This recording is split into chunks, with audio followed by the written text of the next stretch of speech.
Ask Raven the wise one listens and answers with song. Stay until the end and say along. And answer this before we begin.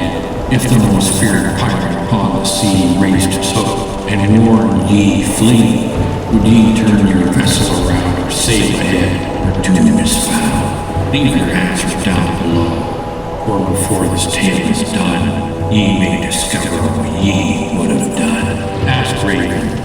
I have watched empires rise and fall. I have watched proud captains lose it all. I have watched kings pursue their fame, only to vanish without a name. Yet among all tales the sea has spun, there is one that chills me more than one. For beyond the charts where sailors roam, beyond the reefs they call their home, beyond the fog and moonlit foam, a darker legend made its home. 3 vessels crossed the haunted tide, a phantom tide with ghosts aboard, the Flying Dutchman, dark and worn. The Iron Fang was smoke and steam, each captain chased the self-same dream. Treasure Island, the whispered prize, the gleaming jewel of pirate eyes. Captain Jordan held the wheel, the ghostly currents bent to keel. The pirate pigs below deck sang, while lanterns softly creaked and rang. Salty perch, with chest puffed high, we'll soon be rich, the bird did cry. The ghost crew laughed, sea replied, with silence stretched far and wide. Then from the east there came a glow, green lantern flames began to show. The Flying Dutchman across the foam, a floating graveyard far from home. Blackbeard stood against the night, his eyes reflected ghostly light. No words were needed there at all, for treasure answered every call. Yet far behind through steam and fire, Wolfie chased his heart's desire. The Iron Fang shook, stem to stern, its engines strained and fiercely burned. The ghost ships glided swift and free. The Iron Fang fought endlessly. Wolfie growled, his gauges screamed. Nothing worked the way he dreamed, and pressure built within his frame. Steam and fury became the same. He threw his head to the sky and loosed a most tremendous cry. Oh!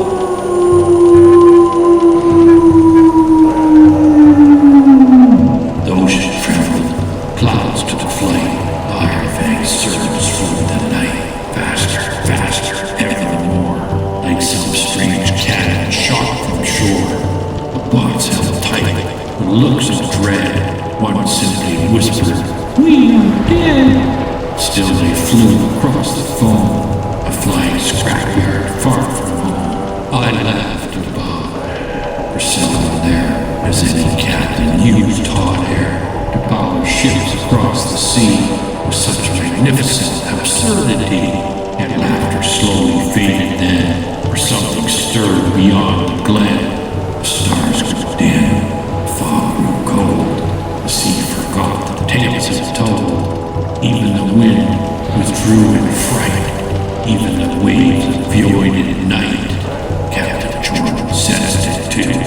What troubles ye? I answered true. Something waits beyond the mist, something ancient does exist. The Dutchman's lanterns flickered low, Wolfie's scanners ceased to show. Compasses spun, the boilers cried, the ocean seemed itself to hide. And through the fog a shadow came, a thing of legend, fear and name. At first it seemed a mountain black, and slowly drifted from the wrack. Not an island, not a shore, but something seen in tales of yore. A vessel vast beyond compare, silent, motionless, waiting there. Its sails were black as midnight's tomb. Its hull emerged from endless gloom. No lantern glowed, no sailor stirred, no whispered voice, no spoken word.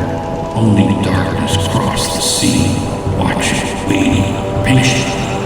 Blackbeard lowered his head. The ghost crew felt a glow of dread. Captain Jordan raised his glass.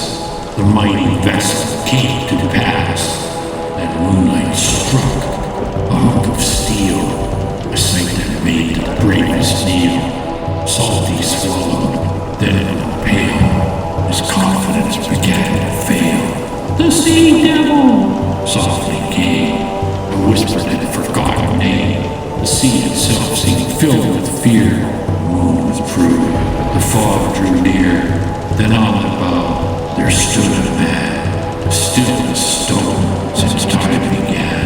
Long black coat, a polished hook, eyes that needed but one look. Every pirate knew that face, every sailor knew his place. Captain Hook. Sea grew still, even Wolfie lost his will. Then Hook spoke calmly through the night, not with anger, not with spite. "Turn around!" Simple words, yet every wave appeared to hear. Every rope and sail grew still. Even ghosts forgot their will. Blackbeard laughed as pirates do. Treasure waits were passing through. Merely sighed, as though he heard the same foolish pirate words. "The treasure be mine," Blackbeard declared. Yet Hook appeared completely spared. "No," the answer crossed the sea, simple, final, like destiny. Then cannons roared, green fire flew. The sea devil answered too. The ocean burst with smoke and flame. Ghostly battle quickly came. Undead pirates crossed the rails. Boarding parties filled the gales. Cutlasses flashed, cannons sang, chains of lanterns crashed and rang. Yet none could truly win the fight, for death had lost its claim that night. One sailor lost his head in war.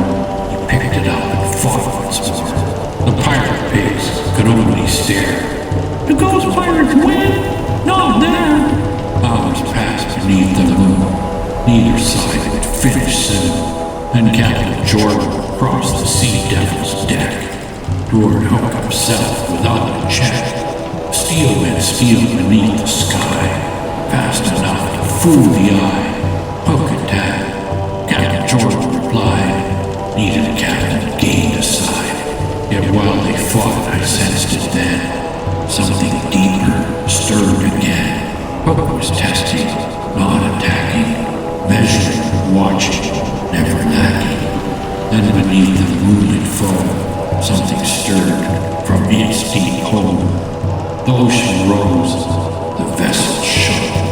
Even mighty Captain Hook lowered slowly his bright blade. Even Blackbeard looked afraid.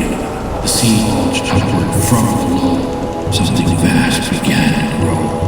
Not beside them, not ahead, but underneath the sea that tread. Wolfie scanners flashed and failed. Every calculation wailed. Far beyond the rolling foam, there appeared a golden dome. Treasure Island rose in sight. Jewels glittered in the night. Gold reflected, moonlit beams, more than pirates dared in dreams. Yet nobody looked very long. Something there felt terribly wrong. Within the mountain something stirred, a thing too vast for spoken word. Then an eye began to rise, ancient watching, cold and wise. The sea fell silent, every sound vanished from the waters round. Hook stared toward the waking thing, his voice no longer held the sting. "I do not guard the treasure there," his hook pointed through the air. The eye watched all beneath the sky.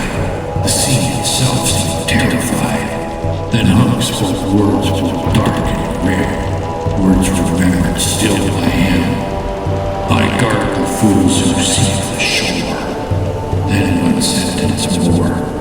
"For what awaits them the guards much more. Ask Raven, some seek treasure, some seek fame, some seek glory, some seek name. Yet every sailor learns one day the sea takes all such things away. For some treasures hide behind locks, some behind reefs, some behind rocks, yet some are guarded by things so vile that legends whisper them all the while. Beyond the island something slept, beneath the treasure something kept, and soon the captains all would learn why even Hook himself had turned. Now tell me, sailors, would ye land upon that shore, or would ye heed Hook's warning and turn your vessel home once more? Leave your answer in the comments, and if ye wish to witness what awakens next, subscribe